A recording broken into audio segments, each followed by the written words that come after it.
نو د نبی علیہ الصلوۃ والسلام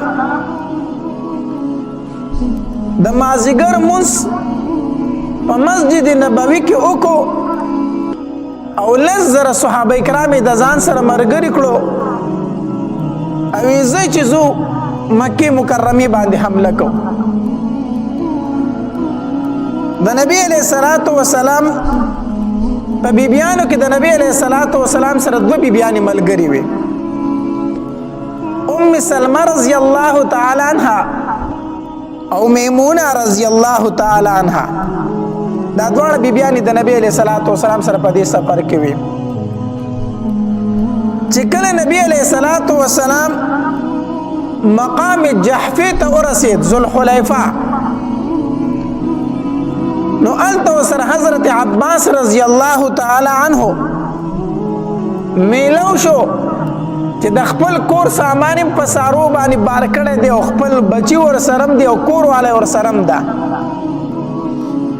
نبی علیہ الصلوۃ والسلام ورته فرمایل عباس تر چرته روانې ورته وی د الله پاک پیغمبره زه درتلم مدینه منورې ته ما هجرت کو زه خو تا پسې در روانې مته خو دې خو را روانې نبی علیہ الصلوۃ والسلام ورته فرمایل خپل اهل او عیال او سامان چې کم دی دا مدینه منورې ته ولېږه او ته زمونږ سره مرګري شه مونږ په مکه باندې حمله کوو نو ته زمونږ سره جهاد ل روان شه نو عباس رضی الله تعالی عنہ د دغه ځای نه د نبی علیہ الصلوۃ والسلام سره مرګري شو اصل کې د عباس رضی الله تعالی عنہ مخکې مسلمان شوی و دنه مخکې مسلمان او د نبی علیہ الصلوۃ والسلام ته فرمایل وې زه مدینه منورې ته هجرت کوم درځم خو نبی علیہ السلام به منع کوي عباس ته مرزا ته مکه کې پاتې شه خپل اسلام پټ د خلکو نه وساته دې د پاره چې موږ ته د مکه د خلکو خبر راکړي ته موږ پسې مرزا نبی علیہ الصلوۃ والسلام عباس رضی الله تعالی عنہ د مقام جحفی نزان سره مرګره کوي عزت زموږ مرګره شچزو بیا مخکې تل یو بل مقام دی چې هغه ته مقام ابوا ویل شي چې انت کله نبی علیہ الصلوۃ والسلام د خپل صحابه کرام سره ورسېدو نو انت سره یو درې تن نور مرګ میلو شو د نبی علیہ الصلوۃ والسلام سره یو ابو سفیان دا ابو سفیان نه دا بل ابو سفیان دی دا د نبی علیہ الصلوۃ والسلام د تر زوی دی ابو سفیان ابن حارث دا د نبی علیہ السلام د تر زوی دی نو یو ابو سفیان دویم عبد الله بن امیہ دا دوه تنه د نبی علیہ الصلوۃ والسلام سره په مقام ابوا کې د نبی علیہ الصلوۃ والسلام سره دا دوه تنه میلو شو یو ابو سفیان او دویم عبد الله بن امیہ ما درته وی دا بل ابو سفیان دی دا د نبی علیہ السلام د تر زوی دی ابو سفیان ابن حارث د حارث زوی دی او دا د نبی علیہ الصلوۃ والسلام رضاعی ورو مو د ابو سفیان رضاعی ورو ځکه نبی علیہ السلام د حلیمی بیبي په خوړلیو کنه او د ابو سفیان هم د حلیمی بیبي په خوړلیو نو دا دواړه رضاعی ورو مو د نبی علیہ السلام د تر زوی مو رضاعی ورو مو او دا د نبی علیہ السلام د وړوکوال ډیر سخت ملګری و داسې ملګری و چې نبی علیہ السلام بچرته و نو دی به ورسره و داسې که به د وړوکوالي کې مرګتیا وي د هلکانو که نه نو دوی داسې ملګري وو د تره زامن مو ملګري مو چې چېرته به نبی علیہ السلام و هلته به ورسره د ابوسفیان خامخا موجود و داسې مرګتیا وه ډېر یو بل باندې مین وو خو چې کله نبی علیہ الصلوۃ والسلام د پیغمبرۍ دعوه وکړه که نه نو د ټول نه سخت دشمني د ابوسفیان شو او داسې دشمن شو د نبی علیہ الصلوۃ والسلام چې د نبی علیہ السلام خلاف اشعار به جوړول بیا او ډمې به یې راوستې او هغه به یې ګډولې خلکو ته به وي چې تاسو دې پیغمبر له راځئ زه درته د هغې نه ښکلی مجلس لګومه زه درته د هغې نه ښکلی یو مجلس لګوم دې له ولې نه راځئ چې هغه خواله ځئ دومره د نبی علیہ السلام سخت دشمن و یا هغه چې د وړوکوالي ملګری و چې کله نبی اسلام د پیغمبرۍ دعوه وکړه بیا هغه چې د ټولو نه سخت بدترین دشمني دی شو د نبی علیہ السلام پس پکاوي کې به اشعار ویلو او حسان ابن ثابت رضی الله تعالی عنہ به بیا دله جواب ورکو د نبی علیہ السلام د طرف نه دا بل چې عبد الله بن امیہ دا د نبی علیہ السلام د خپل د ترور زوی دا د عاتکې زوی و د عاتکه بنت عبد المطلب د نبی علیہ السلام ترور و د پلار د طرف نه چې کومه د نبی علیہ السلام ترور و د هغې زوی و عبد الله بن امیہ د نبی علیہ السلام د خپل سکه ترور زوی و خو دیم د نبی علیہ السلام ډېر سخت دشمن و. یو ځل نبی علیہ الصلوۃ والسلام د اسلام دعوت ورکو نو دی عبد الله ابن امیہ ورته سوي ته ماته د اسلام دعوت راکړه چې زه پیغمبر یم. نبی علیہ السلام او زه الله رښتینی پیغمبر را لېږلم. دی عبد الله ابن امیہ ورته وی کنه وی کو ته چرته اسمان ته وخېږه زه درته ګورم چې ته اسمان ته روان یې او اسمان کې یو سوری وشي او ته په هغې کې ننوځې او د هغې طرفه در سره فرشتې ملګري او تا یو خط راغستی د الله د طرف نه او په هغې کې الله لیکلي چې دا زما پیغمبر دی بیا دې نه منم. دا دومره بیا د نبی علیه السلام سخت دشمن شو دومره سخت دشمن شو. نو په مقام ابوا کې دا دواړه د نبی علیه السلام سره میلاو شو. چې دوی میلاو شو صحابه کرام ورته تپوس وکړه که تاسو چېرته ځئ وایي موږ خو مدینې منورې ته در روان وو په نبي علیه السلام باندې ایمان مو راوړو. صحابه کرام راله نبی علیه السلام له زیری ورکو وی د الله پاکه پیغمبره ستا د وړوکوالي هغه دوست ابو سفیان او ستا د خپلې ترور زوی عبدالله ابن امیه هغه دواړه مسلمانېږي اجازه ته ورکړه چې راشي کلمه ورته ووایي. نبی علیه السلام وفرمایل زما مخې له مه راولئ زما مخې له مه راولئ. صحابه کرام حیران شو د الله پاکه پیغمبره تا خو به د دوی دپاره ډېرې دعاګانې غوښتې ته خو به په دوی پسې ډېر زیات خفه وې او دعا به دې غوښته چې الله یو مې د وړوکوالي ملګری دی یو مې د ترور زوی دی الله دا مسلمانان کا او اوس چې هغه مسلمانېږي ته ترې مه خاړئ. نبي علیه السلام وفرمایل بس ما خوالی مه راولئ دوی ما ته ډېر تکلیف راکړی دی دوی ما ته ډېر زیات تکلیف راکړی زما خوالی مه راولئ. هر صحابي به راته خوشحالېده به په نبي علیه السلام به یې زیری کو چې د الله پاکه پیغمبر ستا د وړوکوالي دوست ابو سفیان او ستا د ترور زوی عبدالله بن امیه مسلمانۍ کې راولو. د نبی علیه السلام د طرفه به ورته جواب میلاو شو ما خوالی مه راولئ زما خوالی مه راولئ. د نبی علیه السلام سره ام سلمه رضی الله تعالی عنها په دې سفر کې دوی هغې ته وویل وي ته زموږ لږ سفارش وکړه نبی علیه السلام ته که نه. نو ام سلمه رضی الله تعالی عنها راله نبی علیه السلام لره وی د الله پاکه پیغمبره ستا د نبوت او ستا د ښو اخلاقو نه خو پردی خلک محرومه نه دی دا یو دی د وړوکوالي دوست دی او بل دی د ترور زوی دی دوی به ستا د اخلاقو نه څنګه محرومه ځي. د الله پاکه پیغمبره اجازه ته ورکړه چې راشي چې ایمان راوړي. نبی علیه السلام ورته وفرمایل ام سلمه ډېر تکلیف یې راکړی دې دواړو ډېر تکلیف راکړی. یو زما په سپکاوي کې اشعار جوړولو او دې بل ته ما خبره وکړه د ایمان نو ده ماله داسې جواب راکړو چې کو د الله د طرف نه سره فرشتې راشي او ماله د الله د طرف نه خط راوړي بیا دې نه منم داسې جواب د ماله راکړی ده. دوی رالو علي رضی الله ام سلمه رضی الله تعالی سفارش کوي د الله پاکه پیغمبره زما امید دی چې دا به ستا نه محرومه نه پاتې کېږي زما امید دی چې ته به دوی محرومه کوې نه. دلته کې دوی دواړه راله علي رضی الله تعالی عنه لره علي رضی الله تعالی دوی دواړو ته وویل زه درته یوه طریقه ښیم کېدای شي نبي علیه السلام تاسو معاف کوي. څنګه داسې وکړئ که نه چې تاسو لاړ شئ چاته وایئ ما او ډایرکټ د نبی علیه السلام مخې ته ودرېږئ په خپله ورشئ چاته وایئ ما او چې د نبی علیه السلام مخې ته ودرېږئ که نه نو دا آیات په ووایئ تالله لقد آثرک الله علینا وان کنا لخاطئین. دا آیات په سوره یوسف آیات مبارکه دی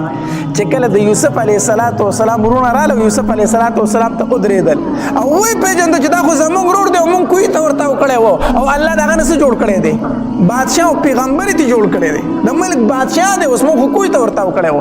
نو وروڼو یې وویل تالله لقد آثرک الله علینا وان کنا لخاطئین قسم په الله الله ته په موږ باندې غوره کړی موږ خطا کار ته الله غوره کړی په موږ باندې موږ نه خطایي شوې ده. ولاړ شئ د نبي علیه السلام وړاندې ودرېږئ د نبي علیه السلام او دا آیت مبارکه تاسو ووایئ. ابو سفیان چې څنګه راغی او نبی علیه السلام ته مخامخ ودرېد که نه دا آیت یې وویل تالله لقد آثرک الله علینا وان کنا لخاطئین قسم په الله د الله پاکه پیغمبره الله ته په موږ غوره کړې خو موږ خطاکارو موږ نه پوهېدو. چې کله دا آیت یې ولوستو نبی علیہ السلام چې ورته څنګه وکتل نو نبی علیہ السلام ولې جواب ورکړو وی لا تثریب علیکم اليوم په تاسو هیڅ ملامتیا نشته دی یغفر الله لكم وهو ارحم الراحمین الله به تاسو ته بخښنه وکړي الله ډېر رحم کوونکی دی زه تاسو مسلمانان شوئ. ګوره نبی علیہ السلام به چې څوک به ورته مخامخ راغی بیا به نبی علیہ السلام مخ مبارک نه شو ټینګولی ورته نبی علیہ السلام ورته وفرمایل لا تثریب علیکم اليوم په تاسو هیڅ ملامتیا نشته دی خیر دی به کو ما ته خو هر څه ویلي ما معاف کړي یې. بیا او نبی علیہ الصلوۃ والسلام ورته فرمایل الاسلام یخدم ما کان قبله تاسو چې مخکې ما سره څه کړي دي اسلام هغه ارس تاسو ختم کړو هغه ارس تاسو ختم شو د اسلام د وجه نه ټول ګناهونه درته الله معاف کړو دی ابو سفیان بیا د نبی علیہ الصلوۃ والسلام په مدح کې اشعار ویل په مدح کې به اشعار ویل او دی به د نبی علیہ الصلوۃ والسلام مخامخ نه راتو نه براتو د نبی علیہ السلام نه به څنګه څنګه ته ګرځیدو او هغه کې نبی علیہ السلام بوله د جنت زیری ورکول اے ابو سفیان اے زما د وړوکوالي مرګریا اے زما رضاعی ورته خو جنتی نبی علیہ السلام بوله د جنتی زیری ورکو خدای به شرمېده په خپل کړو باندې دومره ستومانه او دا رنګي عبد الله ابن ابي اميه دغه با د نبی علیہ الصلوۃ والسلام نه چرته دې په ژوند کې هم د نبی علیہ السلام ته په بیان دي کتلی چې کوم ځای کې به نبی علیہ السلام او د رسول الله خطه قتل د خپل ملامتیا د وجه د نبی علیہ السلام ته په بیان وکتلی بهر حال په لار کې ورسره دوی میلو شي د دواړه ملګری د دواړه صحابه کرام ابو سفیان او عبد الله ابن ابي اميه دوی مسلمانان شو د نبی علیہ الصلوۃ والسلام سره روان شو نبی علیہ الصلوۃ والسلام خو د رمضان المبارک میاشو پر لسم رمضان دوی روان شي وو د نبی علیہ السلام او د صحابه کرام روزه وا خو چې یو ځای ته ورسېدل نو په نبی علیہ السلام باندې په خپل هم او په د صحابه کرامو باندې هغه روزه ډیره ګرانه شوه ځکه یو ګرمي وا دویم جهاد ته روانو نو کمزورتیام په بدن کې راتله نو چې نبی علیہ السلام وکتل چې زما صحابه کرام د روزې د وجې نه کمزوري کیږي نبی علیہ السلام صحابه کرامو ته فرمایل روزه ماته کوي روزه تاسو څه کوي ماته کوي ځکه حدیث مبارک کې راځي لیس من البر الصيام في السفر دا نیکی نه ده چې ته په سفر کې روزه ونیسي روزه ونیسي نو نبی علیہ السلام صحابه کرامو ته فرمایل په خپل روزه ماته کړه صحابه کرامو ته فرمایل تاسو روزه څه کوي ماته کوي ځکه جهاد لروانې کمزوري کېږي روزه اس په نبی علیہ السلام په صحابه کرامو څه کړه ماته کړه د امام ابو حنیفه رحمه الله مذهب دا دی چې کو سفر د مشقت وي تکلیف والا سفر وي نو پای کې ته روزه خوړې شي بیا چې کله کوجه شي د هغې به سره وګرځئ قضا به راوګرځئ خو که چېرته سفر د ارام وي لکه نن سبا ایر کنډیشن والا بسونه دي جهازونه دي هېڅ تکلیف پکې نه نو که سفر د راحت وي بیا روزه نیول بهتر دي غوره دي وجه دا ده چې د روزې مبارکې چې کم فضایل دي دا په نورو میاشتو کې بیا نشته ځکه چې د رمضان مبارک کم فضایل دي دا په نورو میاشتو کې بیا نو اگر چې د دې روزې به ته وروسته قضا راوګرځئ خو په رمضان مبارک کې چې د روزې کم ثواب هغه خو نشته دی که نه هغه رحمتونه هغه فضیلتونه خو بیا نشته دی نو نبی علیہ الصلوۃ والسلام او صحابه کرام روزه ماته کړله مقام مر الزهران ورته ویلی شي ځکه اوږد سفر دی د مدینې منورې نه چې مکه مکرمه ته ځي الله دې موږ ټول بار بوزي ډېر لوی سفر دی نو چې کله مقام مر الزهران ته راورسېدل که نه نو نبی علیہ الصلوۃ والسلام وفرمایل صحابه کرامو ته وایي دلته تاسو پړاو واچوئ دلته کې ځکه شپه د دلته آرام کو ماسخوتن ټیم و نو چې دا تیاره خوره شوه که نه نو نبی علیہ الصلوۃ والسلام وفرمایل وایي د خپلو خیمو سره اورونه بل کئ اور نه دی اور بل کئ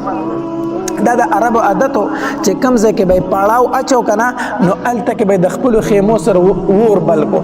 یو خو پخلی مخلی به هم تیارول ځان لا دویم دا اور به یې ځکه بل کو چې دا لوکي برغ وخیږي او خلک یې ویني چې دلته قافله راغلې او قافله پاتې کېږي نو خلک به راغې د هغې سره به یې تجارت وکړو څه به یې په دوی خرڅ کړو څه به یې د دوی نه واغستل داسې تجارتي قافلې به روانې وي نو د اور به یو علامت په د لرې نه به ښکاره شو چې پلانکي ځای کې قافله د خلک به راټول شو نو تجارت پالته کې وشو میله به ولګېدله نو نبی علیہ الصلوۃ والسلام فرمایل وی د خپلو خیمو سره تاسو بل کوئ اورونه بل کوئ دغلته کې مکې واړه ته خو پته وه چې موږ د نبی علیہ السلام سره واده خلافي کړې ده او یو ورځ به نبی علیہ السلام په مکه باندې حمله کوي کو هر کله ده خپل ځان خو ورته معلومه و چې موږ بدعهدي کړې ده نو دوی به کله کله د شپې چکر لګو چې یاره د مدینې منورې د طرفه خو خیر دی که نه څه حمله ممله خو نه کېږي نو درې تنه راوتي وو یو ابو سفیان ابن حرب او دویم بودیل بن ورقه او دریم حکیم دا درې کسانو د مکی سردارانو دوی راوتي وو بارې چکر وو چې یاره د مدینې منورې د طرفه خو خیر دی که نه چې حملې مملې خو بس دغه نه دوی چې وکتل خیمې لګېدلې او ورونه بلیږي دا یو بل نه تپوس کوي وی بودیله د ابو سفیان د بودیل نه تپوس کوي بودیله معلومیږي دغلته کې چېرته قافله راغلي اور بلګي خیر خو دی نو دا بودیل ورته وی دا د بنو خزاعه یو لښکر دی هغه دغلته تېرېږي د بنو خزاعه یو لښکر دی په دغې طرف باندې تېرېږي نو ابو سفیان ورته وی بودیله لږ د عقل لږ کار واخله بنو خزاعه دومره زیات دي ته خو د خیمو د ورونو ته وګوره که نه هغه دومره زیات دي دا خو چېرته ډېر خلک د ټول ملک د اور نه ډک دی وایي زه چې لږ تماشه وکړو خواله ورشو که نه چې لږ ورنږدې شو د نبي علیه السلام صحابه کرامو هغې چوکیداري کوله دا درې واړه یې ونیول ګرفتار یې کړو چې ونیول بس یو ابو سفیان یې ونیو دویم بودیل بن ورقه او دریم حکیم دا درې واړه یې ونیولو چې ونیول عباس رضی الله تعالی مسلمان شو کنه دلته سره کسان خبرې کوي څوک وي وجنو څوک وي نبی رسول الله خواله بیا دا خبرې ور سره کوي په دې کې دغه تیرېدو عباس رضی الله تعالی عنہ عباس رضی الله تعالی په خچره باندې سور دی نو چې خبرې واورېدې ویره دا خبرې خو د ابو سفیان دي خبرې د چا دي د ابو سفیان وایي پېژندو که نه نو اواز یې ورته وکړو نږدې ورغی وی ابو سفیانه ابو سفیان منډه کړه وی عباس ته دلته وی او زه دلته یم وی وجنې مې ما بچ کا نو عباس رضی الله تعالی عنہ فرمایلو ای ابو سفیان قسم په الله کو د بچ کېدو بله لارې خو زما خچر ته راخېږه نو ایله به بچ کېږي زما خچر ته راخېږه بس ابو سفیان منډه کړه د عباس رضی الله تعالی سره په خچر سره شاته کېناستو عمر رضی الله تعالی چې وکتل چې ابو سفیان دی توره راویسته او رامنډې کړې رامنډې و چې دا خو د نبي سلام د ټولو نه سخت دشمن دا دی ځکه غزوه بدر کې دی و په غزوه احد کې دی و په غزوه خندق کې دی و په ټولو جنګونو کې د نبي اسلام خلاف جنګېدل او مشري به یې کوله عمر رضی الله عنه چې ولیدل چې ابو سفیان لاس له راغلی دی او مسلمان شوی هم نه دی توره راواغسته او رامنډې کړې ابو سفیان د عباس رضی الله تعالی ته فرمایي وی عباسه وی دا پوری خو عمر نه دی را روان وی را روان دی وی قسم په الله زما د مرګ دپاره را روان دی وی زما د مرګ دپاره را روان دی جو عباس رضی الله تعالی خچر په منډه کو اوس عمر رضی الله پیدل عباس رضی الله په خچرو دی په منډه اغسته دی نو د شاړې ورته عمر आवाज وکړو وی عباس قسم په الله لږ ودرېږه دا خو د نبي اسلام ډېر سخت دشمن دی ته زما نه چرته ځغلی او کو د نبی اسلام خواله دی بوس بیا زما په لاس نه راځي ځکه چې دی مسلمانېږي او نبی اسلام ول پناه ورکوي خو د نبی اسلام د رسېدو نه مخکې لږې مال راکړي چې به د خپله توره لږه سړه کړم عمر رضی الله عنه پسې منډې وخي عباس هم په منډه اغوستی دی د هغه نه ځغلي او عمر نه ورته منډې وي حتی تر دې چې د نبی اسلام خواله یې ورسو وی د الله پاکه پیغمبره ابو سفیان دی را سره ابو سفیان دی را سره نبی علیہ الصلوۃ والسلام ورته فرمایل ښه ابو سفیان دی او وی دې کوم ځای وي ستا ملګرو گرفتار کړی دی ستا ملګرو څه کړی دی گرفتار کړی دی نبی علیہ الصلوۃ والسلام ابو سفیان ته وویل وی ابو سفیانه ایمان راوړه زه درته اوس هم وایم ایمان راوړه اگر چې زما ډېر سخت دښمني اگر چې زما ډېر صحابه کرام ستا د لاسې شهیدان شوي دي خو اوس درلم دعوت در کوم ایمان راوړه ایمان راوړه حدیث مبارک کې راځي نبی علیہ السلام فرمایي د زرو کافرو قتل کول دا ما ته خوښ نه دي بلکې ما ته خوښ د یو تن مسلمانېدل دي زه دا نه خوښوم چې زر کافر دې قتل شي زه ډېره مینه د دې سره لرم چې یو کافر دې مسلمان شي د دې سره مینه لرم وی ابو سفیانه زه درته وایم چې مسلمان شه ابو سفیان نه مسلمانېدو انکار یې کوم هغه نور دوه ملګري چې کوم ورسره وو بودیل ابن ورقه او حکیم هغې خو ایمان نه راوړو خو نبي اسلام ته څنګه مخامخ شو کلمه یې وویل مسلمانان شو خو د ایمان نه راوړو اوس عمر رضی الله تعالی عنه سیټ ته ولاړ دی تورې رېستلې ده وی د الله پاکه پیغمبره دی نه مسلمانېږي او داسې موقع بیا نه راځي زما د تورې په حواله یې کا زما د تورې په حواله یې کا بار بار دا خبره کوي بار بار دا خبره کوي عباس رضی الله تعالی په عمر رضی الله تعالی پسې داسې سر راواړوله او ګرځېدو ته وی عمر غلی شه خو ستا د قبیلې سړی بیا به دا نه وویلي چې وژنه وای ګوره یو دغه وکړو وایي که ستا د خاندان او ستا د قبیلې سړی بیا به دې دا نه وایي چې وژنه وای خو دا زموږ د قبیلې سړی دی ځکه بار بار به وایي چې وژنه وای عمر رضی الله تعالی داسې عباس رضی الله تعالی ته وکتل وی عباسه وی زما پلار خطاب نه دی خطاب وی قسم په الله چې ستا په ایمان زه څومره خوشحاله شوی یم که نه که دومره زه د خپل پلار په اسلام هم خوشحاله شوی وي وی چې زه خبر شوم چې عباس مسلمان شو ما ته دومره خوشحالي رااله کو خطاب مسلمان شوی زما پلار زه دورونه خوشحالېدم وجه دا ده که نه چې ته د نبی علیه السلام تره او ستا په ایمان باندې نبی علیه السلام ډېر خوشحاله شو نو چې ما وکتل چې د نبی علیه السلام تره مسلمان شو او نبی علیه السلام خوشحالېده که نه وی ما ته هغه خوشحالي ډېر محبوب ده وی زما زړه خو داسې دی نور چې ته راته څه وایي نو هغه راته وایه نو زه دې د دې وجې نه وژنم چې دا زما د قبیلې نه دی زه دې د دې وجې نه وژنم چې دا د نبي علیه السلام ډېر سخت دشمن دی نبی علیه السلام عباس رضی الله تعالی عنه فرمایل ای عباس د خپلې خیمې ته بوځه هلته به شپه وکړي د ابو سفیان ځان سره بوځه هلته به شپه وکړي که دا صحابه کرام یې ګورې پرېږدي نه د ده ځان سره بوځ خپلې خیمې ته نو عباس رضی الله عنه د ابو سفیان ته دعوت ورکوي وایي ابو سفیان مسلمان شه ټول عمر مو ګټو ته او لوټو ته او بوټو ته سجدې وکړې څه یې راکړو بوتانو ته سجدې وکړو څه خو تې ومنتل مسلمان شه او تا ته هم پته ده چې دا رښتینی پیغمبر دی او ما ته هم پته ده چې زما دا وراره رښتینی پیغمبر دی ولې په ایمان نه راوړي ابو سفیان راته په جواب کې څه وایي عباس ډېره ښه پته راته ده چې رښتینی پیغمبر دی ښه راته علم دی ولې نه پوهېږم چې رښتینی پیغمبر دی ولې ایمان نه راوړي مړه څنګه ایمان راوړم غیرت راله اجازت نه راکوي غیرت لري اجازه نه راکوي زه اوس په ایمان راوړم دا خلک به څه وایي زموږ د پښتو غیرت دی که نه زموږ د پښتو غیرت دی مړه وایي دا کروړ مې دې پسې نورې تاوان شي خو دا کار نه کومه زموږ د پښتنو دا غیرت دی که نه ته به یو سړي ته په جرګه کې سوال کوي منت کوي دا به ورته ومو چې لکه ستا پکې پیدر دا کار ولې نه کوي مولي صاحب د پیدې نه زما دې پسې یو کروړ نورې تاوان شي خو نه یې کومه نه یې کومه ولې نه که بس ما له غیرت دا اجازت نه راکوي نو هغه د هغې هم هغه د جاهلیت غیرت و د جاهلیت غیرت و وی ښه راته پته ده چې رښتینی پیغمبر دی رښتینی پیغمبر دی وی ایمان ولې نه راوړې مړه نه زه به دې خلکو سره سترګې څنګه مخامخ کوم چې زه په دې ایمان راوړم په دې ایمان راوړم بهرحال عباس رضی الله تعالی قایل نه کړو په دې خبره باندې په دې خبره قایل نه کړو چې ایمان راوړم سهار شو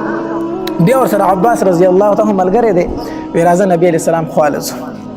خو چې څنګه را روان دی په نبی علیه السلام سترګې ولګېدې که نه نو بې اختیاره وي اشهد ان لا اله الا الله و اشهد ان محمدا عبده و رسوله ایمان یې راوړ ابو سفیان مسلمان شو چې مسلمان شو ابو سفیان عباس رضی الله عنه نبی علیه الصلاة والسلام ته فرمایل وی د الله پاکه پیغمبره د ابو سفیان چې د مکې سردار دی مکې مشر پاتې شوی دی نو دته دا فخر لږ خوند ورکوي دا خوښوي چې ما ته لکه څه یو امتیازي غونته شان وی لکه ده دا خبرو سره لږه مینه ده نو دته یو غوښده غونته که ورکړي چې دی پرې خوشحاله شي نبی علیه صلات وسلام وفرمایل وی څوک چې د ابو سفیان کور ته په مکه کې داخل شو هغه ته امن دی هغه ته څه دی امن دی دا ورله نبی علیه السلام یو عزت ورکړو که نه د ابو سفیان کور ته چې په مکه کې څوک داخل شو هغه ته امن دی هغه ته به موږ هېڅ نه وایو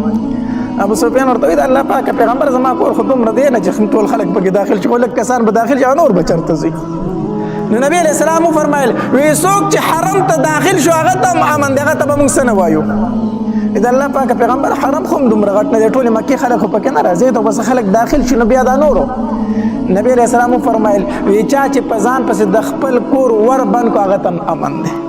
هغه ته هم څه دی هغه ته به هېڅوک نه وایي که ایمان راوړي او که نه راوړي خو چې په ځان پسې د کور ور بند کړو دته به صحیح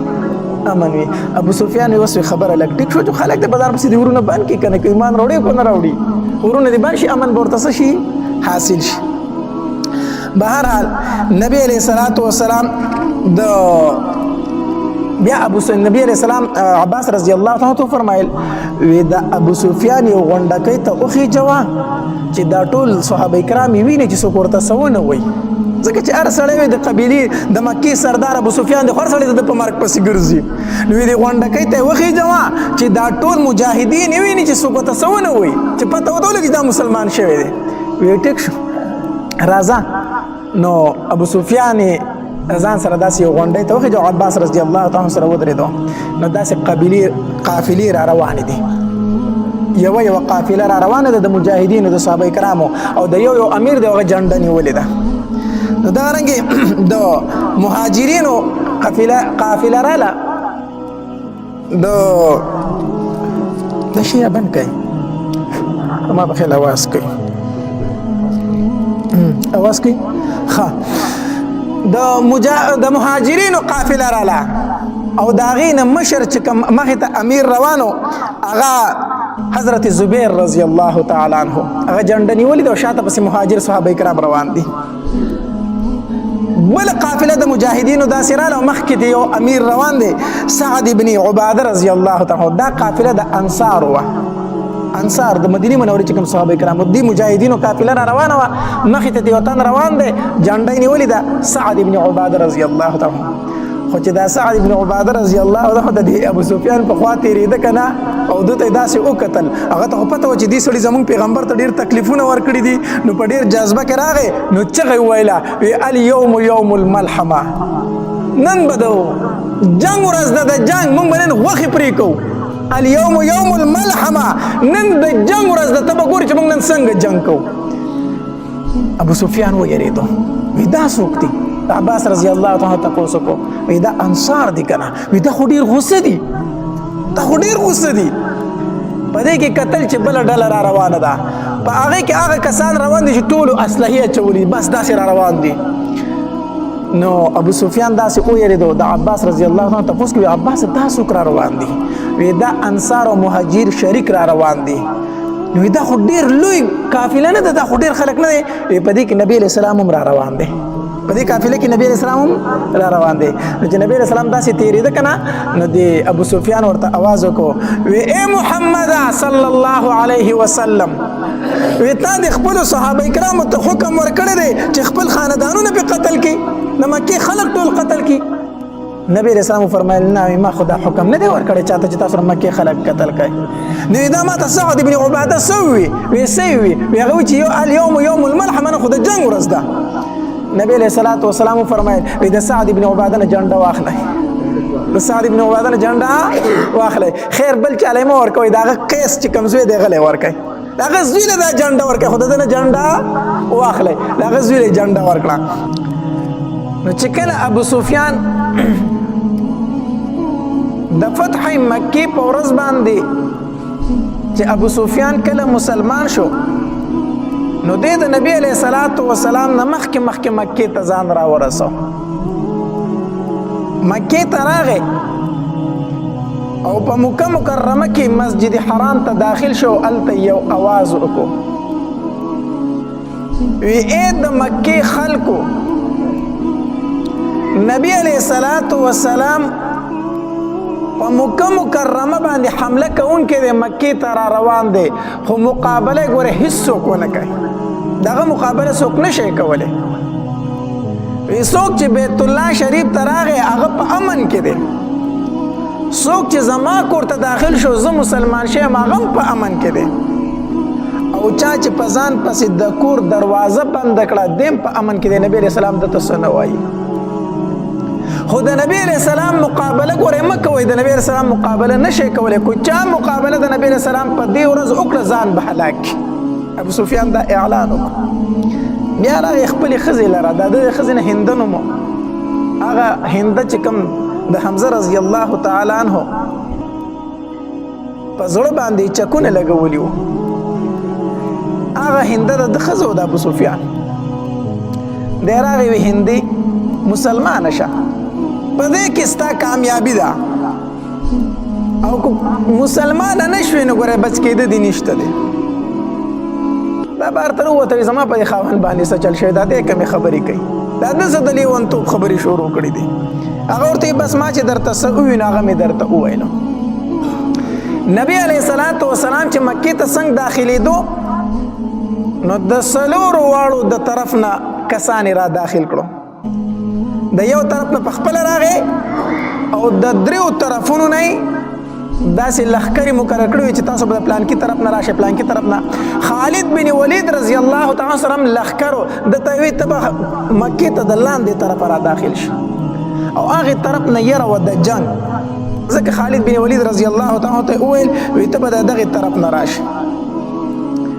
نبی علیہ الصلوۃ والسلام او دا یې وویلو،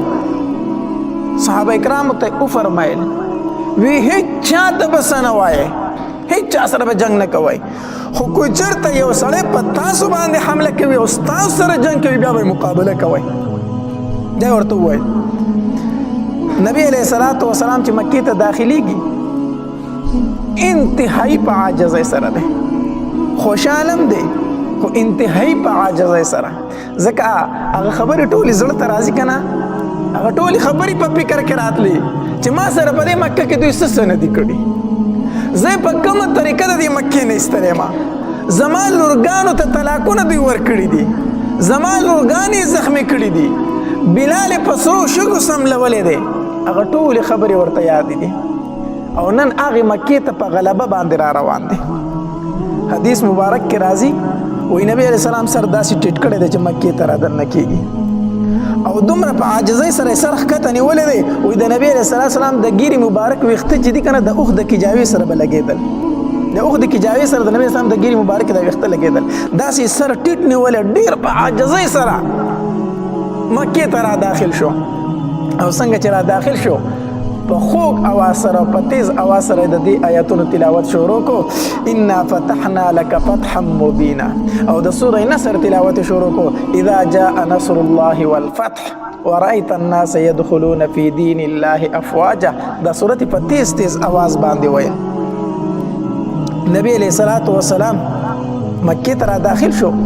ناصافي نظر ولګېدو چې د خالد بن ولید رضی الله تعالی تور چمک کوئی پړکیږي داسې صحابه کرامو تور دي دا چمک کوئی پړکیږي نبی علیہ الصلوۃ والسلام خالد بن ولید رضی الله تعالی وروغتو وی خالد داسې دي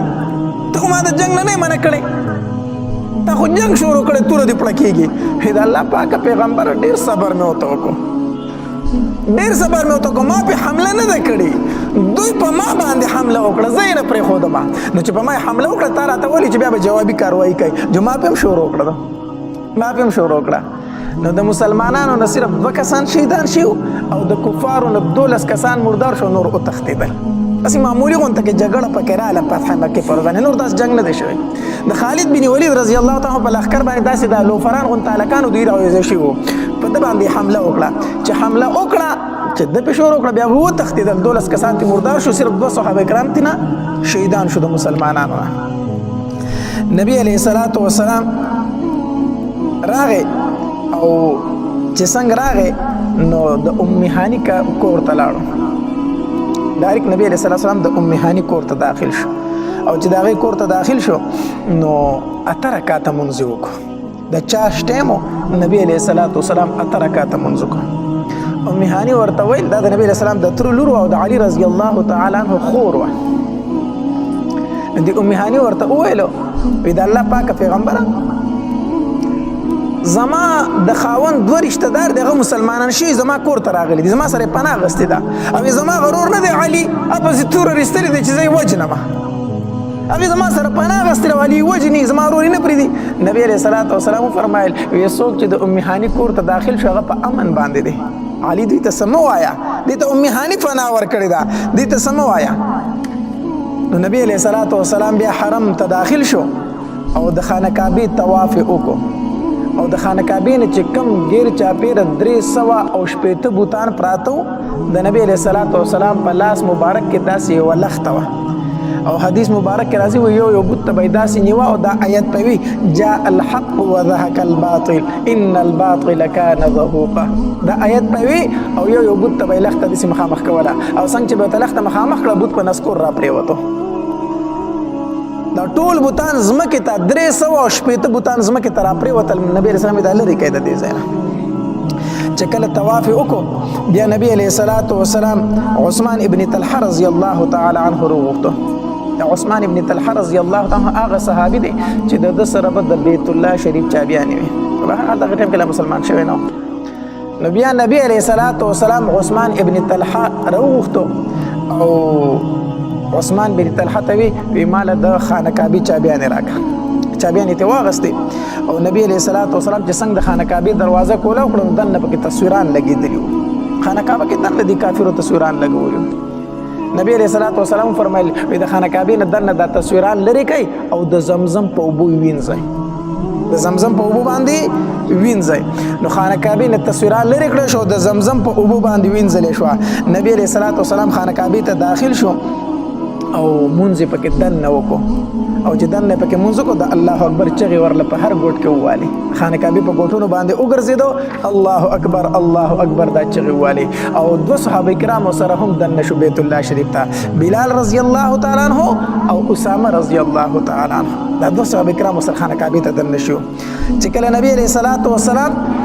خانه کعبه کې مونځ وکړو او دروازه کولا کړه بار تر و د خانه کعبه په دروازه کې ودرېد نو غیر چاپیر حرم شریف مکمل دخل کوډا کو با غیر چاپیر خانه کعبه چې څومره ایره دا مکمل د مکه ټول خلک را چي درو زید کړي وو نو نبی علیہ الصلوۃ والسلام د خانه کعبه په دروازه کې ودرېد د داسې د درشلې اونیوي او نبی علیہ الصلوۃ والسلام یو خطبه ویله وګړه خطبه دا نبی علیہ الصلوۃ والسلام پکې دا آیتوم تلاوت کوم يا أيها الناس إنا خلقناكم من ذكر وأنثى وجعلناكم شعوبا وقبائل لتعارفوا إن أكرمكم عند الله أتقاكم اے خلکو تاسو د یو سړي د آدم علیه السلام او د یوې زنانه د حوا بیبي نه پیدا شوی تاسو د یو سړي اولاد په تاسو کې خکت او پورته نشته او چت او کوز در پکې نشته دی ها ان اکرمکم عند الله اتقاکم د الله په نسبت په تاسو کې غوره هغه انسان دی چې هغه تقوا دار دی بس کوه د ار نسب سره تعلق ساتي الله دا نسبونه په تاسو کې د لپاره پیدا کړی چې او پیجندل شي په تاسو دا د پہچان د لپاره دا د پیجنګلو د لپاره دی په عربو کې دا عادت او جغې په دې نسبونو باندې ډیر فخر کو نو نبی رسول الله په دې آیت کې دا غیر رد او په فتح پکې پړل چې په نسبونو باندې ګوره فخر نشته دی فخر کو دین هغه صرف په تقوا باندې دی نبی علیہ الصلوۃ والسلام بیا فرمایي وی اے قریشو ستاسو خیال چې زبردن ستاسو سره سکوما غیر چاپیر خلک ولاړ لیکنه هر سړی ته خپل ظلم رایات دی چې ما د پیغمبر سره او د ملګرو سره سکړي دي هر سړی ته خپل عمل مخې ته دی نبی علیہ الصلوۃ والسلام ورته فرمایل اے قریشو ستاسو زما متعلق څه خیال چې زبردن تاسو سره سکوما هغه ورته وای زمونږ ته نیک روري او زمونږ نیک وراره زمونږ دا غ نیک رور زوی نبی علیہ الصلوۃ والسلام ورته فرمایل فإني أقول لكم كما قال يوسف لإخوته زنن تاسو ته هغه خبره کومه چې یوسف علیہ السلام خپل ورونو ته کړی و یوسف علیہ السلام خپل ورونو ته ویل لا تسریب علیکم اليوم تاسو ملامت نه یې خیر دی په تاسو باندې ملامت یا نشته دی زدر تموما چې لا تسریب علیکم اليوم په تاسو باندې هیڅ ملامت یا نشته دی اذهبوا فانتم الطلقاء زی تاسو کورونو ته تاسو ته اسم نام تاسو آزاد یې ما سره چې هر څه کړی دي ما تاسو څه کړلای معاف کړی نبی علیہ الصلوۃ والسلام فرمایله بیا د نبی علیہ الصلوۃ والسلام سره هغه چابیانې د خانه کعبې وي نو چې څنګه وروتو نو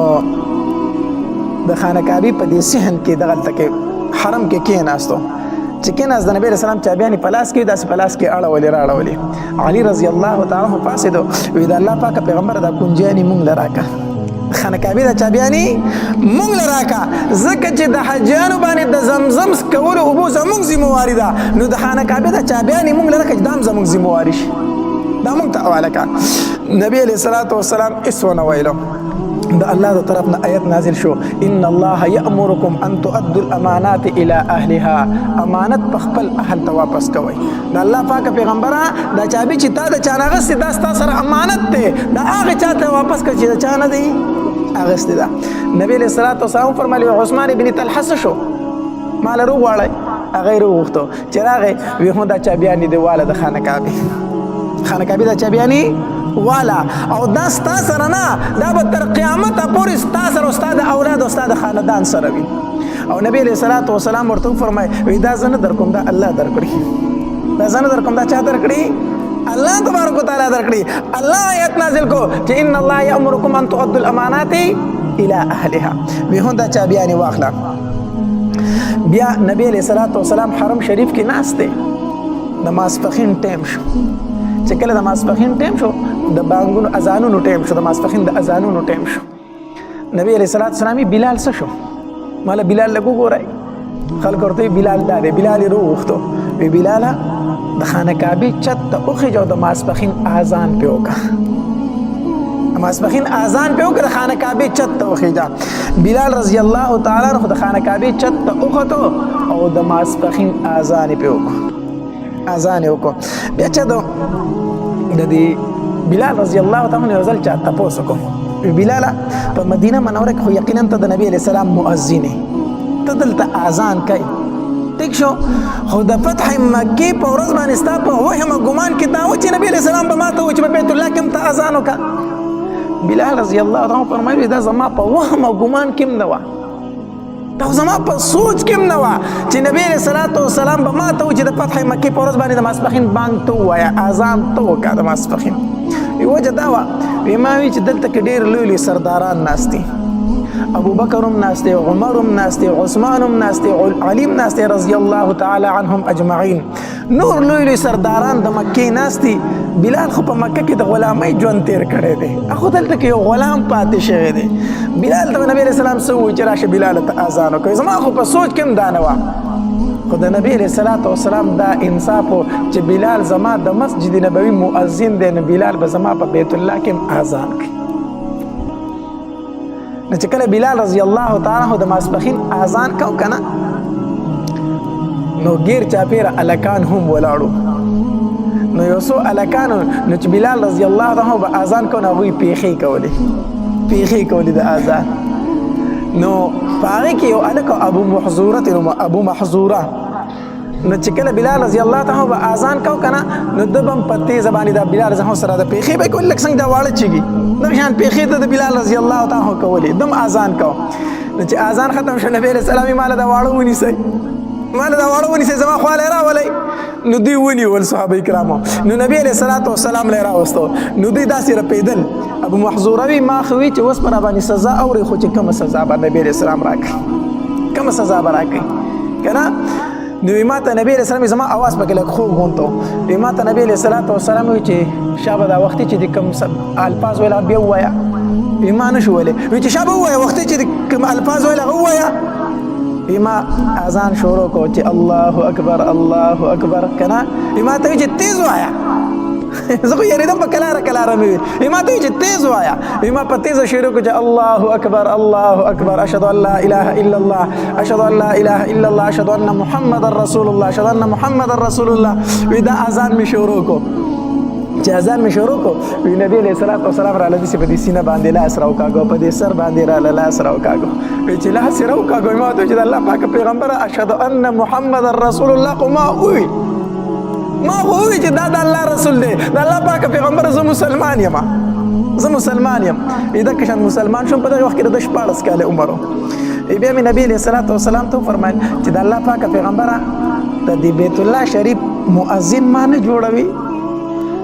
د دې خانه کعبې مؤذن ما نه جوړوي چې زه به دا اذان دلته کوم وی نبی علیه السلام د مکې چې کوم تن ګورنر مقرر کو هغه ته وویل چې ابو محظوره به دلته کې مؤذن وي اذان به دی کوي تر مرګه پورې ابو محظوره رضی الله تعالی عنہ بیا دغلته اذان کړی دی خو ابو محظوره رضی الله تعالی عنہ بیا څنګه اذان کو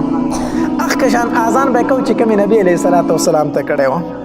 یو ځل به په کلاره وي یو ځل به بیا په څه وي په تیزه وي ځکه چې دی یېرېده که نه د په کلاره کراره وي اشهد ان محمد رسول الله نبي صلی الله علیه وسلم تیز ووایه چې بیا په تیزه وي نو دوی زما اذان هم دغه شان دي دو بیا دغه شانتي اذان یو ځل به په کلاره وي بل ځل به بیا په څه وي په تیز اواز سره ویلو نو تر مرګه پورې ابو محظوره رضی الله تعالی عنہ بیا د خانه کعبې سو مؤذن و دی پکې دغلته مسلمان شو بیا نبی علیه الصلاة والسلام د خانه کعبې نه ماسپښین مانځه نه وروسته بیا طواف وکړو او چې طواف وکړو نو صفا غونډۍ ته لاړ او صفا غونډۍ باندې نبی علیه الصلاة والسلام ودرېد او خانه کعبې ته یې مخ کو او ډېرې دعاګانې وغوښتې ډېر دعاګانې اوس هم طریقه ده که نه الله دې موږ ټول حج او عمرې له بوځي چې د خانه کعبې نه طواف وکړي که نه نو بیا به 2 رکعته مونځ وکړي چې مونځ دې وکړو بیا به د زمزم اوبه ښه ډېرې وڅکي نو چې د زمزم اوبه دې وڅکلې نو بیا به صفا غونډۍ ته لاړ شي نو چې د صفا غونډۍ ته لاړ شي نو هلته به ودرېږي خانه کعبه بالکل مخامخ ته داسې حجر اسود طرف بالکل مخامخ دی چې صفا غونډۍ باندې ودرېږي نو طریقه دار هلته ودرېږه او خانه کعبې ته ګوره او د الله نه دعاګانې وغواړه ښه ډېرې دعاګانې وغوښتې د هغې نه وروسته بیا د صفا او مروه په منځ کې سعی شروع کړه دا اوس هم طریقه ده نو نبی علیه الصلاة والسلام چې د صفا غونډۍ ته لاړ خانه کعبې ته یې مخ کو او ډېرې دعاګانې وغوښتې چې نبی علیہ السلام دعاګانې وغوښتې نو په انصارو کې یو انصاري صحابي آواز وکړو وی د الله پاک پیغمبر خپل کلی د فتح شو خپل علاقه د فتح شوه اوس خو به ته په مکه کې پاتې شي او موږ به پرېږدي نو دا د انصار صحابه و مینه و د نبی علیہ السلام سره د الله پاک پیغمبر تا خو خپل کلی فتح کوم مکه که نه اوس خو به ته د خپل خاندان سره دلته پاتې کېږي او موږ به پرېږدي موږ به داسې یوازې ځو نو نبی علیہ الصلوۃ والسلام چې ورته دغه आवाज واورید کنه نبی علیہ الصلوۃ والسلام ورته وفرمایل وی ای انصار ووري زما ژوند هم ستاسو زما مرګ هم ستاسو زه په ژوند باندې هم ستاسو سره ما خو زه به د مرګ باندې هم ستاسو سره ما یره دا خبره چې انصار وورید کنه دښو د هغې د خوشحالۍ صحت نو په دغه مکه کې چې نبی علیہ السلام خو موږ سره واپس مدینه منورې ته ځي ډیر زیات خوشاله شو په دې باندې انصار صحابه بیا نبی علیہ الصلوۃ والسلام بیعت شروع کو د صحابه کرامو سره راتلو مسلمانې د صحابه کرام نبی علیہ الصلوۃ والسلام د صحابه کرامو سره د سړو سره بیعت کو بیا د زنانو سره د بیعت نمبر شروع شو زنانه براتلی مسلمانې دي به د نبی علیہ الصلوۃ والسلام سره به بیعت کو د زنانو د بیعت دوه طریقې وي د نبی علیہ الصلوۃ والسلام سره یو طریقه دا و داس یو صادر به نبی علیہ الصلوۃ والسلام لروړې شو نبی علیہ السلام به د صادر یو طرف ونیو زنانو به د صادر بل طرف ونیو او د نبی علیہ الصلوۃ والسلام سره به بیعت کو یا به د پردې نه نبی علیہ السلام دی خو زنانه به د پردې نه اخواوي نبی اسلام به بیعت اغستو او یو طریقه په دام ذکر شوی دا چې نبی رسول الله صلی الله علیه وسلم به یو لوخه د ابو روغختو پای کې به خپل لاس کې خودو بیا به غلوخه زنانه ولولې غوي به په ابو کې خپل لاسونه کې خودل عائشه بیبي فرمایي وې پردې زنانه د نبی علیہ الصلوۃ والسلام لاس چرته په ځوان باندې نه د مسه کړي د نبی رسول الله د لاس مبارک سره د پردو زنانه لاس چرته نه دی لګیدل دا څنګه چې زنانو به د نبی رسول الله په لاس کې خدا بیعت پکړه دا څنګه دي شوی چرته نو بیا د زنانو بیعت شروع شو نبی علیہ السلام په زنانو په کوم خبرو باندې بیعت اغستو هغه د آیت مبارکه کې ذکر دي یا ایها النبي اذا جاءك المؤمنات يبايعنك على الا يشركن بالله شيئا ولا يسرقن ولا يزنين ولا يقتلن اولادهن هغه په آیت مبارکه کې ذکر دي نو چې کله نبی علیہ الصلوۃ والسلام د زنانو سره بیعت کو کنه نو د ابو سفیان خزه په کې مراله هنده پکې مراله دا مسلمانی ده خو دې په مخ باندې کپڑا چولې او پرده کړې و دا ډېره زورور زنانه او مخ پټ کړې و وی مخ ځکه پټ کړې کوي نبی علیہ السلام ز او په جندم نو زما اسلام نه قبليږي ځکه چې ما د نبی علیہ الصلوۃ والسلام د اتر سره ډېر ظلم کړی دی ما حمزه ډېر په بی دردۍ باندې شهید کړی دی ما د حمزه د اندامونو نه ځان له امیل رخ کړی او غاړې ته مې اچولې او غړېدلې وسره ما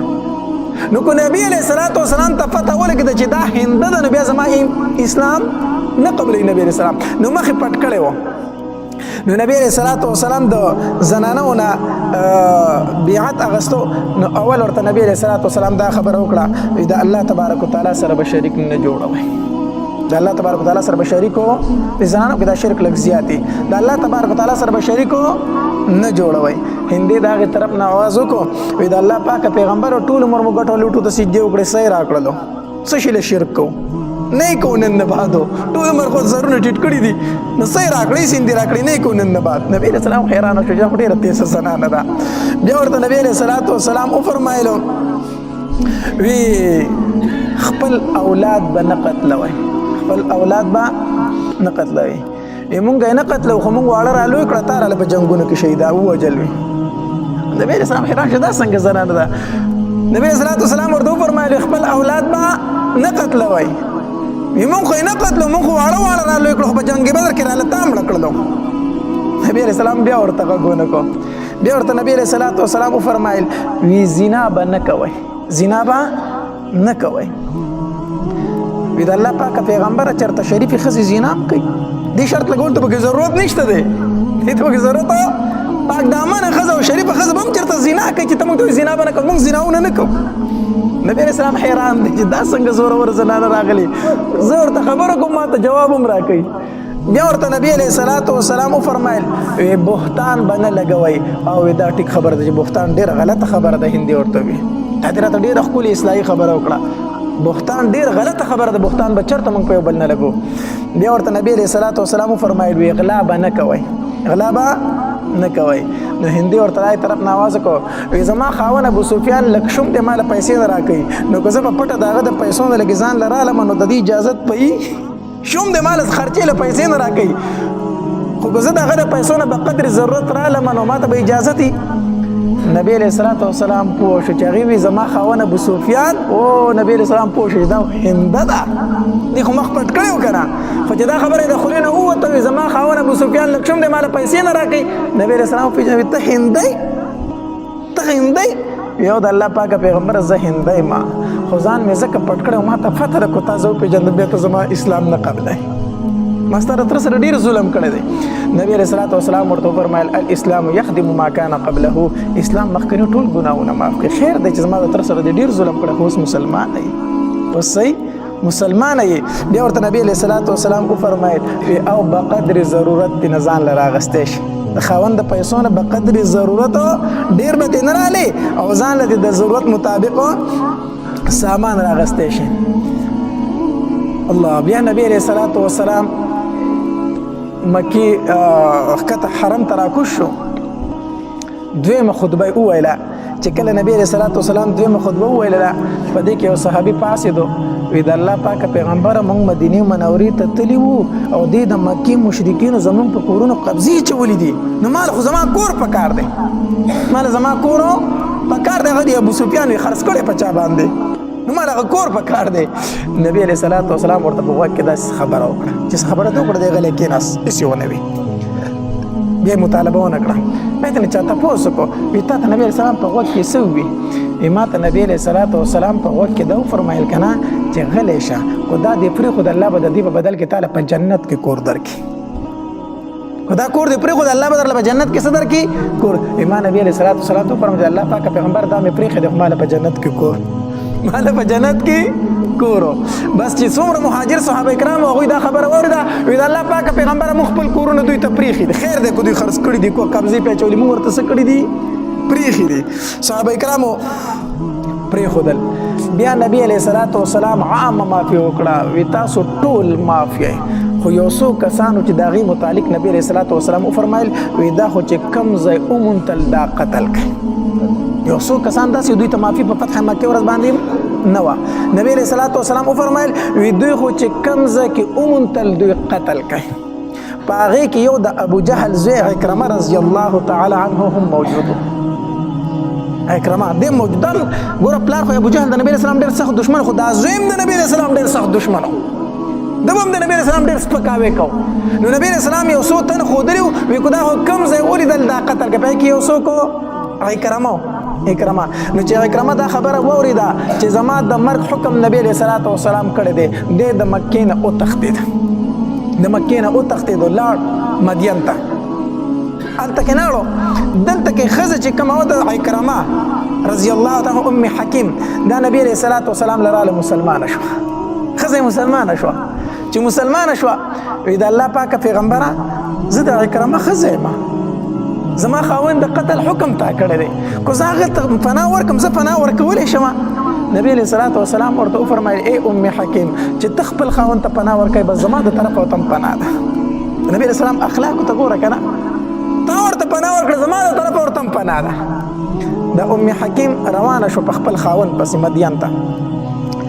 هلته کې د عکرمه رضی الله تعالی تښتېده دی، کشتۍ ته وخت. چې کشتۍ ته وخت، کشتۍ په دریاب کې اوبو راواغسته، داسې بس ډیکې شروع کړې، په ډوبېدو شوه. چې کوم د کشتۍ مانکي وو خلکو چغې کړې وي یا لات او منات او عزا ته یې چغې کړې، خپلو بوتانو ته یې چغې کړې. نه د کشتۍ هغه مانکي ورته وایي دی خلکو ته وی دلته کې عزا او لات او منات کار نه کوي، الله ته چغې وښئ، الله ته چغې وښئ. چې کله هم کشتۍ دا اوبه ګډه وډه راولي بیا موږ الله ته چغې وښو. نو عکرمه وایي ما په دلته کې سوچ وکړو چې دا لات او منات په دریاب کې کار نه کوي نو په وچه به څه کار وکړي؟ نو چې الله موږ له په دریاب کې کار کوي نو په وچه به راله نه کوي؟ نو دغه پیغمبر نه بیا زه تختم چېرته خو مونږ ته دغه و چې الله رابلی لا تمنات مه رابلی وي په کښتۍ کې مې دا قصد کو الله ما ته خلاصې راکړو نو زه به په دغې پیغمبر باندې څه راوړم ایمان راوړم دا قسم یې وکړو بهرحال الله دغې دریاب نه ورته نجات ورکړو وی چې و چې تر ووتم چې کتل مې په دې کې ام حکیم راپسې راورسېدله ښځه مې راپسې راورسېده وی ما ته وی چې ګوره کو د دنیا بل سر ته م ورسې که نه په تښتېدو باندې خو د هلاکت نه نشي بچ کېدی د الله د غریب نه به چېرته ځي راشه په دغې پیغمبر باندې ایمان راوړه او زه خو مسلمانه شوم هغه په ایمان راوړی دی وي تا په ایمان راوړه وي او ایمان درله پناه م اخېستې ده څوک درته څه ویلی شي نه راځه وی ښه اکرمه رضی الله عنه ښځې ځان سره را روان کو اکرمه رضی الله عنه فرمایي په لاره مې ترې مطالبه وکړه مسافري وه نو یې ما ته د کوروالي مطالبه وکړله وي دې راته وي چې رانږدې نه شي زه مسلمانه یم او ته کافر یې ته کافر یې زما ستا میلاوېده جایز نه دي وی زه حیران شوم چې دا څنګه پیغمبر دی زما ښځې ته وګوره اوسو که نه نو به هر حال وی راورسېدو نبي علیه الصلاة والسلام خواله خو چې لا راغلي نو د هغې نه مخکې نبي علیه السلام صحابه کرامو ته وفرمیل وی اکرمه را روان دی د ابو جهل زوی او مسلمانېږي نبی رسول ته الله وحی وکړه اکرمه را روان دی د ابو جهل زوی مسلمانېږي خو پلار ته یې ګورې بد رد ونه وایې ځکه وی د مړو چې څوک بد بیانوي نو هغې باندې ژوندو ته تکلیف میلاویږي د مړو چې څوک بد بیانوي که نه که هر څومره بد سړی وي خو ژوندو وارثانو ته پې څه میلاویږي تکلیف میلاویږي نو اکرمه را روان دی مسلمانېږي خو هسې نه چې تاسو په دې مجلس کې د ابو جهل بد ووایئ ځکه د هغه پلار دی هغه ته پې څه میلاویږي تکلیف به میلاو شي د نبی علیه الصلاة والسلام مجلس ته راورسېدل ښځه یې پرده کړې سیټ ته ولاړه د ام حکیم اکرمه رضی الله عنه راغې وی د الله پاکه پیغمبره ته ام حکیم ته زما دپاره پناه ورکړې ده ام حکیم ما ته پناه راکړې تا ورته ویلي دي چې او پناه ورته وکړې نبی اسلام او ما ویلي دي تا ته پناه ده تا ته څوک څه نشي ویلی وی د الله پاکه پیغمبر زه راغلی یم چې ایمان راوړم نبی علیه الصلاة والسلام ورته وی لاس را دی خوا که اکرمه رضی الله تعالی کلمه ویله اشهد ان لا اله الا الله وحده لا شریک له واشهد ان محمدا عبده ورسوله کلمه ویله مسلمان شو بیا اکرمه رضی الله تعالی وفرمایل وی د الله پاک پیغمبر څومره مال مې چې د الله خلاف لګولې دی که نه د هغې دوچن به اوس د الله په لاره کې لګوم د الله په لاره کې به لګوم او څومره چې د الله او د الله د رسول خلاف جنګېدل یم که نه دومره به اوس د کفر خلاف جنګېږم او دکه اکرمه رضی الله تعالی عنه بیا د ابوبکر رضی الله تعالی عنه په دور خلافت کې شهید شو او چې کله جسم مبارک یې وکتلی شي نو د نیزو د غشو اویا زخمونه پې موجود دا د ابو جهل زوی دی بیا مسلمان شوی دی د دې وجې نه یو ځل نبي علیه الصلاة والسلام ام سلمه رضی الله تعالی فرمایي وی ما ته یو ځل نبي علیه الصلاة والسلام وفرمیل چې ام سلمه خبرې وی ما وی چې نه وی ما په خوب کې ابو جهل دپاره په جنت کې یو غونچک ولیدو نبی علیه الصلاة والسلام راته وفرمیل چې ما د ابو جهل دپاره په جنت کې یو غونچک د میوې ولیدو چې کله اکرمه مسلمان شو نبی علیه الصلاة والسلام وفرمیل چې غونچک د میوې اکرمه دا اکرمه دا د هغه زوی و دې څه کېدو مسلمانېدو الله تبارک وتعالی ځکه او په فتح مکې په ورځ باندې د اکرمه رضی الله تعالی د لاسه یو مسلمان هم شهید شو د خو کافر و که نه په یو مسلمان حمله وکړه هغه شهید کړو دوه تنه مسلمان شهید شوي په کې یو ده شهید کړی و نو نبي علیه الصلاة والسلام ته خبر راغی وی هغه پلانکې صحابي چې هغه د ابو جهل زوی شهید کو اکرمه شهید کو وی نبی علیه السلام په خندا شو وی قاتل او مقتول دواړه جنتیان دي قاتل او مقتول دواړه جنتیان دي صحابه کرام حیران شو چې نبی علیه السلام څه وفرمایل مقتول خو ځکه جنتي دی چې مسلمان دی نو قاتل خو کافر دی اکرمه دی نو نبی علیه السلام په خندا شو قاتل او مقتول دواړه جنتیان دي دا ځکه چې نبی علیه السلام ته فتح وه او وحی ورته میلاو شوی وه چې اکرمه به راځي او څه به کېږي مسلمانېږي به بیا اکرمه رضی الله تعالی هم د فتح مکې په ورځ باندې څه شو مسلمان شو د دې فتح مکې نه موږ ته یو لوی سبق میلاو شو سبق څه میلاو شو نبی علیه الصلاة والسلام ته چې کافرو څومره تکلیف رسولی دومره به موږ ته چې ته زموږ دشمن را رسولی د وطن نه ایستلي یو لورګانې راله زخمي کړي دي ملګري راله په تودو شګو سملولي دي غلامان راله د ملګرو نه رخ کړي دي نورو ته دشمنۍ د وجې نه طلاقونه میلاو شوي دي کم تکلیف نبی علیه الصلاة والسلام ته نه میلاو شوی په مکې په ورځ باندې خو چې د نبی علیه السلام غلبه پرې راله که نه نو څه فرمایي نبی علیه السلام لا تسریب علیکم اليوم په تاسو هېڅ ملامتیا نشته زه ما معاف کړي یې ما څه کړي یې معاف کړي یې زه حیران یم په خپل حالت باندې په جرګه کې به ته لاړ شي چا دپاره که نه سوال منت به ورته کوي د هغه درته په جواب کې څه وایي الله دې پناه راکړي الله دې پناه راکړي کفري خبرې پکې کوي بعضې وایي که هغه پلار مې د قبر نه راپاسې نه یې معاف کومه او که د الله پیغمبر راپسې راشي نعوذ بالله نه یې معاف کومه بعضې وایي که الله پکې راکوز شي نه یې معاف کوم نعوذ بالله دا کېږي که نه کېږي دا خبرې دا چې څوک وکړي دی دې دا نه وایي چې زه مسلمان یم په دې ټایم کې ښه دې ځان ته بیا مسلمان نه وایي دوباره دې کلمه ووایي تلې د اسلام نه وتی دی چې الله راپسې راکوز شي که د الله پیغمبر راشي زه دا خبره نه منم په دې سره دې مسلمان نه پاتې کېږي زه ورته وایم ته د الله د پیغمبر نه ډېر غیرتي د الله پیغمبر له چې څوک راغلی ما معاف کوي ما معاف کړی یې په تا پسې جرګه راغلې ستا په دیره کې ناسته ده سوال درته کوي منت درته کوي ورته وایي نه یې معاف کوم نه یې معاف کوم نه یې معاف کوم ما سره یې دا کړي ما سره یې دا کړي دي د الله پیغمبر ډېر غیرتي دی هغه یې معاف کوي موږ دغه امتیان یو تا پسې جرګه راله سړی معافی له راغی ته یې څه کا معاف کا الله تبارک وتعالی به د دې اجر درکړي الله تبارک وتعالی به د دې بدله درکړي الله تبارک وتعالی دې موږ د نبی علیه الصلاة والسلام په طریقو باندې روان کړي واخر دعوانا ان الحمد لله رب العالمین